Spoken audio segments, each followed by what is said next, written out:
Bonjour à tous, c'est Claire, me voici de nouveau en France puisque je reviens d'un voyage de 3 semaines avec mon compagnon pour fêter mes 50 ans. Et oui, je suis vieille, j'ai 50 ans et voilà, on a décidé d'aller fêter cet anniversaire en Asie.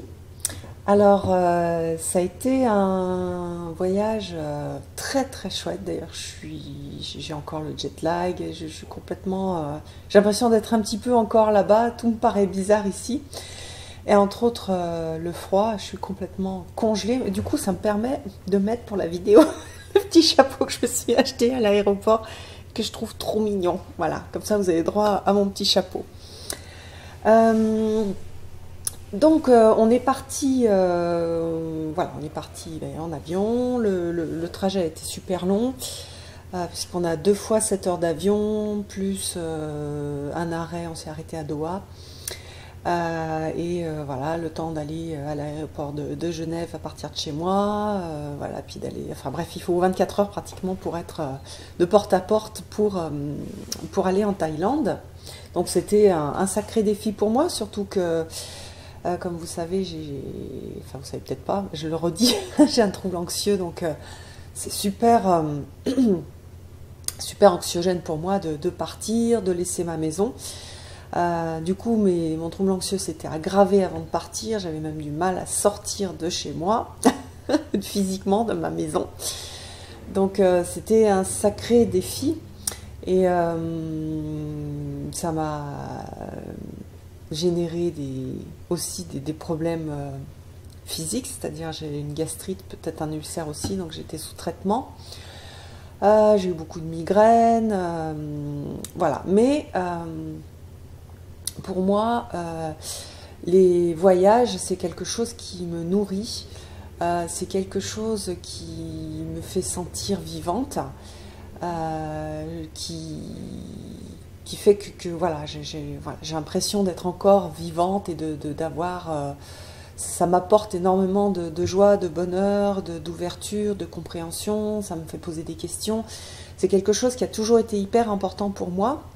En plus, je suis d'une famille de voyageurs, donc malgré tout, j'accepte oui, de souffrir et de dépasser en fait tout ça pour voyager. Donc l'aller, ça s'est pas trop mal passé. Au retour, j'ai fait une attaque de panique dans l'avion. Donc bon, c'était pas terrible. J'ai cru que j'allais mourir. Enfin bon, bref, ceux qui font des attaques de panique, vous savez comment c'est. J'avais pris des médicaments et puis voilà, c'est juste pas agréable pour mon compagnon. Moi, j'ai quand même assez honte quand ça se passe. C'est pas, voilà, ça donne pas très, voilà, c'était pas terrible. Mais voilà, c'est comme ça, je suis comme ça. Et puis aussi, pour moi, voyager, c'est une façon puisque c'est une sorte de passion, de dépasser et de dire aussi, de dire merde à cette maladie de merde, qui est cette maladie anxieuse. Voilà. Donc, je vous explique pourquoi je pars, et malgré tout ce que ça engendre chez moi. Donc après, Bangkok, c'est une ville qui est très chouette et surtout les Cambodgiens. Non, d'abord les Thaïlandais, mais les Cambodgiens aussi, sont des gens qui sont très très très gentils. Il y a beaucoup de bienveillance, il y a toujours le sourire, et puis pas un sourire forcé, il y a quelque chose vraiment qui vient du cœur et qui est de l'ordre de la bienveillance dans cette partie-là du monde, chez ces gens-là, et donc ça m'a fait, moi, beaucoup de bien. Et en plus, je trouve que c'est des belles leçons aussi de vie, puisque nous, on est dans des sociétés où on est facilement en colère. En plus, moi, comme j'ai peur, c'est vrai que dès que je suis un peu anxieuse, je peux avoir des réactions assez, comment dire, dures. Et du coup, voilà, j'ai trouvé que c'était un peuple, enfin des peuples, parce que les Cambodgiens sont aussi comme ça, qui nous apporte vraiment quelque chose et une leçon de compassion et de gentillesse. Alors je dis pas que naturellement les gens sont tous gentils, mais ils ont quand même cette façon d'interagir avec les autres qui est empreinte de gentillesse et d'ouverture. Donc voilà, ça j'ai trouvé intéressant. Déjà c'est agréable et en plus en tant que modèle, j'ai trouvé ça très inspirant. Après donc j'ai visité les temples qui sont magnifiques. J'ai réalisé à quel point aussi il y a des choses en fait qui sont au cœur de l'humanité et qu'on retrouve dans toutes les religions. Donc ça c'était très intéressant aussi. Donc à Bangkok on a plutôt on a des temples qui sont bouddhistes. Il y a pas mal de choses autour du bouddhisme et autour du fait de ne pas se tatouer le Bouddha sur le corps, parce que le corps est impur et le Bouddha est pur, de ne pas utiliser le Bouddha en tant que décoration. Donc ça m'a fait pas mal réfléchir aussi sur le sens des symboles et ce qu'on peut mettre derrière un symbole. Et est-ce que pour moi ça avait vraiment un sens de dire qu'on ne pouvait pas utiliser un Bouddha comme décoration si on n'est pas bouddhiste et qu'on ne met pas de sens sacré dans le Bouddha. Donc ça a été assez intéressant et assez aussi, et c'est pour ça que les voyages sont bien, ça ouvre en fait tout un tas de questions et de réflexions. Et du coup moi j'ai beaucoup aimé aussi réfléchir là-dessus. Voilà, me dire que en fait pour moi un symbole, en tout cas un symbole physique, il est sacré qu'à partir du moment où on met une intention, on met quelque chose à l'intérieur en fait, un petit peu comme les cartes. Voilà, un jeu de cartes de tarot, on pourrait dire c'est pas le respecter si, j'en sais rien, par exemple on le laisse dans un coin ou qu'on le jette, de le mettre à la poubelle, ou on a aussi tout un tas de choses, nous, où on considère que c'est du respect ou du non-respect. Et en fait, c'est beaucoup axé sur ce qu'on va mettre dans cette chose. Voilà, dans un jeu de cartes, dans une croix, dans un Bouddha. Et aussi, ça montre la force que les objets peuvent avoir à partir du moment où on les charge en énergie, où on les charge d'un sens, et donc ça donne aussi cette signification de puissance des rituels et de tout ce qu'on peut faire avec des objets auxquels on va donner un sens sacré.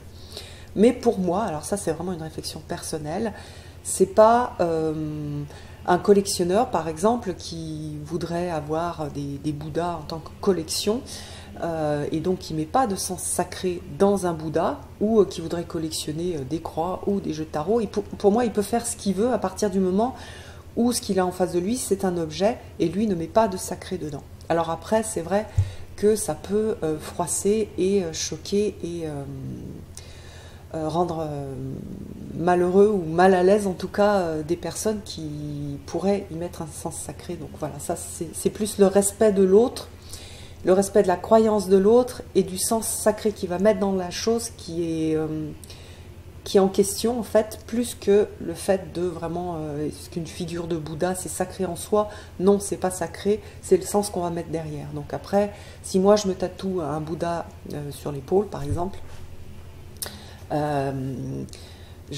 parce que ça a un sens pour moi, je peux le faire, mais par contre je dois le cacher parce que je peux, si je suis en Thaïlande, je peux blesser des gens. Voilà, c'est un petit peu là où j'en suis arrivée, mais ça m'a redonné en fait cette réflexion sur la puissance des objets à partir du moment où on met un sens dans cet objet. Voilà, donc ça c'était oui, très intéressant. Ensuite, on n'est pas resté très longtemps à Bangkok, on est allé ensuite au Cambodge, on est resté une semaine à Siem Reap, qui est la petite ville qui a été construite pour visiter les temples d'Angkor. Alors les temples d'Angkor, ça ressemble énormément aux temples égyptiens. Il y a le côté un peu mégalo de ces rois qui ont voulu marquer leur temps à travers en Égypte les pyramides, et à travers,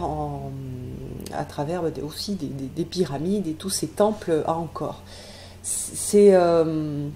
Alors ça a été assez difficile parce qu'il faisait 36 degrés, qu'il faisait super chaud et lourd, que petit à petit ça nous a un peu épuisés. Par contre c'est chouette parce qu'on faisait du tuk-tuk pour y aller, donc c'est une sorte une petite mobilette avec un petit... c'est comme les pousse-pousse mais avec une mobilette, voilà.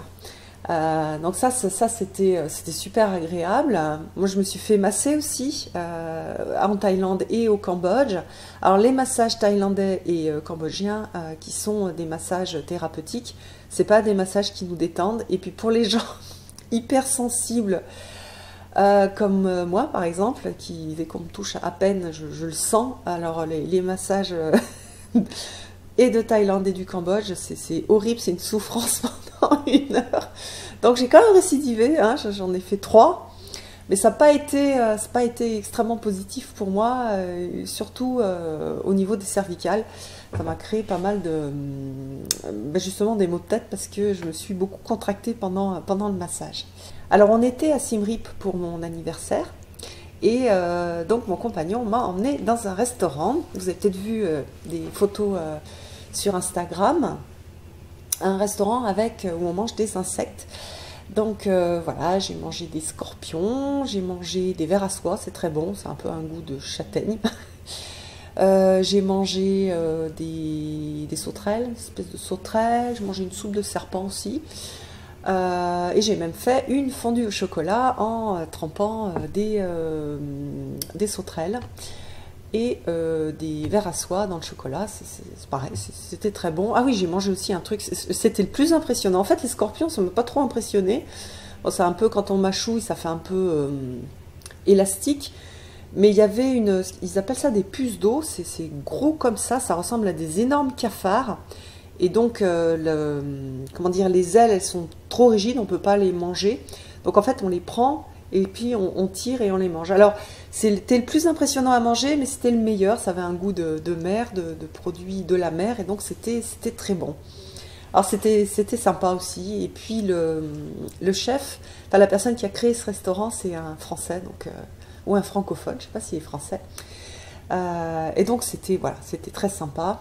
Et sinon, on allait dans un tout petit restaurant microscopique d'une dame qui faisait vraiment des choses traditionnelles et qui œuvrait pour l'insertion, enfin pour le travail des jeunes filles. Donc elle faisait travailler des jeunes filles, elle formait des jeunes filles. Donc ça c'était sympa et il y avait une très bonne ambiance. C'était notre petit resto, petit plaisir. Après, on rentrait à pied. J'aime bien, alors généralement on va dans des hôtels quand même assez confortables, mais après on va dans des petits restos locaux, pas trop des trucs de touristes, et puis j'aime bien moi me promener à pied dans les villes quand il fait nuit et voir les gens vivre en dehors de toute la partie touristique. Voilà, puis ensuite nous sommes allés à Khao Lak. Donc le Khao Lak c'est sur la côte est de la Thaïlande, au sud. C'est là où il y a eu le tsunami en 2004. Donc ici on a pu visiter, on a pris le bateau, enfin c'est toute une aventure pour aller là-bas. On est allé aux îles Surin et c'est vrai que moi j'aime beaucoup regarder les poissons. J'adore faire du masque et du tuba, c'est vraiment, je me sens super bien, je suis capable de faire des heures et des heures. D'ailleurs, malgré le t-shirt, malgré le fait que je fais super attention, j'ai réussi à me cramer le dos. Et là-bas, c'est vraiment, c'est magnifique. Les coraux sont magnifiques. Il y a énormément, beaucoup de petits poissons, beaucoup de gros poissons aussi. J'en avais jamais vu d'aussi gros, aussi colorés. Voilà, il y a des chirurgiens, des poissons... j'ai vu beaucoup de poissons clowns, c'est sympa parce que j'en avais pas vu, puisque je connais plus en poisson exotique la Guadeloupe, et là il n'y a pas de poisson clown en Guadeloupe, en tout cas j'en ai pas vu. Et voilà, voir les petits poissons clowns dans les anémones, c'était vraiment beau. Il y a des conques qui sont énormes, donc des gros coquillages énormes, et ça fait comme des petites lèvres violettes. qui sortent de la conque, c'est magnifique. Il y a, tout est super beau. Et oui, j'avais vraiment, c'était vraiment merveilleux. Et puis on a visité aussi une île où il y a des gitans marins qui se sont sédentarisés. Et ce qui est super intéressant, c'est que ces gitans, donc en 2004, quand il y a eu le tsunami, donc ce sont des gens, je précise, donc ce sont des gens qui vivent sur une île, et il y en a pas mal qui sont nés sur l'île, et donc ils n'ont pas de nationalité. D'ailleurs, ils ne peuvent pas sortir de l'île, et ils vivent avec les traditions anciennes. D'ailleurs, ce sont des animistes, donc on voit bien que l'animisme, c'est vraiment au cœur de l'humanité. On en retrouve de partout, avec cette idée du sacré qui est tout autour de nous. Donc il y a des chamans, voilà, c'est vraiment société, comme on peut l'imaginer, société animiste. C'est des chamans qui guérissent les gens, ils ne vont pas à l'hôpital, ils ont, voilà, c'est des vieilles façons de vivre. Et donc ces personnes, elles vivent aussi avec tout un tas de légendes et d'histoires. Et donc il y avait une histoire sur le fait qu'un jour, alors je ne me souviens plus, il y avait une histoire de 3 grandes vagues, etc. Et donc voilà, il y a déjà cette histoire-là. Et puis ce sont des gens qui vivent énormément en suivant les cycles de la Lune et en regardant l'effet des cycles de la Lune sur la mer. C'est-à-dire, comme c'était des gitans marins, donc ils naviguent, donc ils savent très bien comment réagit la mer en fonction de la Lune. Et le 4, non, c'était le 26 2004, ils ont vu que la mer s'était retirée alors que normalement elle devait être proche du rivage. Et ils ont associé ça donc à l'histoire qui était transmise de génération en génération, et ils sont montés dans les hauteurs. Et toutes ces personnes qui étaient sur une île en plein dans la vague du tsunami n'ont rien eu, il n'y a pas eu de mort. Voilà, parce que en étudiant, en fait, en suivant les cycles de la Lune, de la mer, etc., elles ont su qu'il y avait quelque chose qui était anormal et elles sont montées dans les hauteurs. Donc c'est super intéressant aussi de voir ça. Je trouve qu'on n'en a pas du tout parlé. Et on le voit, que ce soit donc là en Thaïlande avec le tsunami, on le voit aussi en Australie, où il y a des techniques anciennes pour protéger justement des feux de brousse, en fait, des feux qui ont eu lieu là et qui ont été dramatiques cette année. Et ils vont réutiliser dans les zones qui sont peu habitées ces techniques-là pour éviter la propagation d'un feu. Et donc on réutilise la sagesse ancestrale et on la combine avec la partie scientifique, c'est-à-dire maintenant les villes on ne peut pas utiliser la sagesse ancestrale, les endroits où c'est très peuplé, mais par contre dans les endroits où c'est peu peuplé on peut réutiliser la sagesse ancestrale, et on voit cette remontée de sagesse, cette comment dire, elle est remise en lumière, et on voit à nouveau combien elle est importante et intéressante. Donc ensuite, nous sommes descendus à Phuket. Alors Phuket, c'est la Mecque du tourisme en Thaïlande. Alors on n'est pas allé, mais même pas du tout allé là où il y avait des touristes. On est allé sur la côte ouest, dans une espèce d'hôtel ferme. Très très chouette, hein. Il y avait une piscine à débordement qui donnait sur la mer, et on a en fait c'est ce côté de la mer où on ne se baigne pas, mais la mer avec les bateaux. Ça m'a fait penser un petit peu à la Bretagne, donc la mer se retire beaucoup, donc on a le sable avec la vase, donc moi j'aime bien marcher dans la vase, donc j'ai marché dans la vase. Il y avait plein d'animaux, il y avait des biches, il y avait des oies, il y avait des canards, il y avait des cygnes, il y avait qu'est-ce qu'il y avait d'autre? Il y avait des écureuils, je ne savais pas qu'il y avait des écureuils en Thaïlande, des petits écureuils super mignons. Voilà, il y avait des geckos dans la maison qui venaient, fallait pas trop laisser traîner des choses. Et donc, moi je me sentais bien avec tous ces animaux, avec la piscine aussi pour me rafraîchir. Oui, ce que j'ai oublié de dire, c'est que j'ai beaucoup senti le coronavirus pendant le voyage parce que ce soit au Cambodge ou que ce soit en Thaïlande, il y a énormément normalement de touristes chinois et donc il n'y avait pas de touristes chinois. Donc on a visité Angkor et on a été à Phuket, etc. ou sur les îles Surin ou on est allé là sur l'île Coral. Normalement, il y a énormément de monde et nous, on a eu pratiquement personne, en tout cas pas grand monde. Donc ça, c'était le côté, on va dire, agréable pour nous.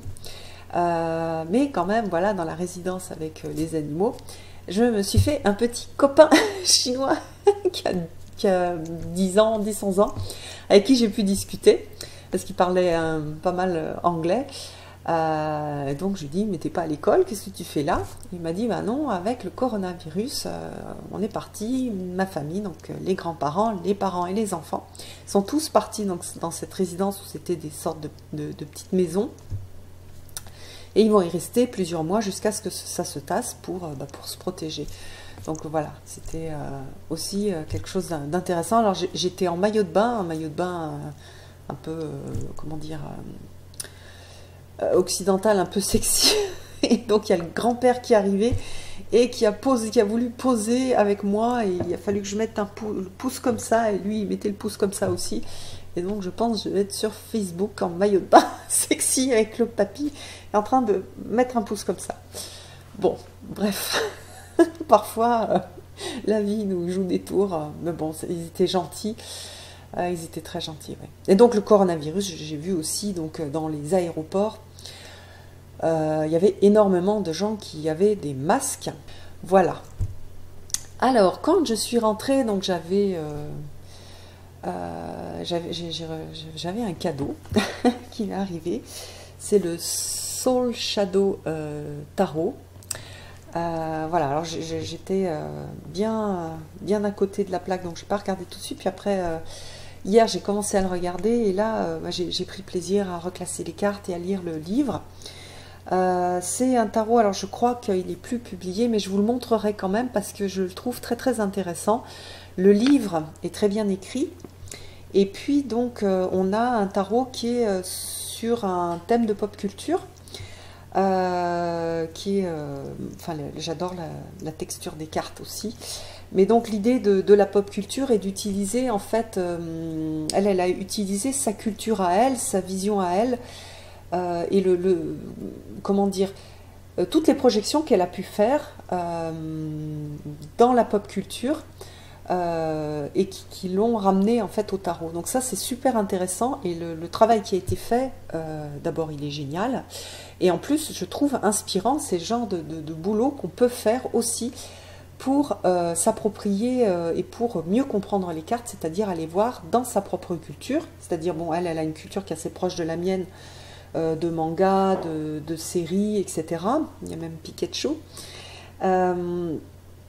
Mais pour d'autres personnes, ça peut être plutôt je sais pas, des anciens films, des films des années 50, ou ça peut être des personnes inspirantes, etc. Donc je trouve intéressant d'aller prendre des choses du monde actuel ou des choses qui nous parlent aujourd'hui et de les transférer en fait dans le tarot à travers donc nos propres lunettes. C'est-à-dire que là, il y a vraiment un travail personnel qui est assez riche. Donc c'est quelqu'un qui tire les cartes depuis toujours. Donc elle a une grande connaissance du tarot. Et voilà, je vous en montre quelques-unes quand même avant de... Hop. Hop, voilà.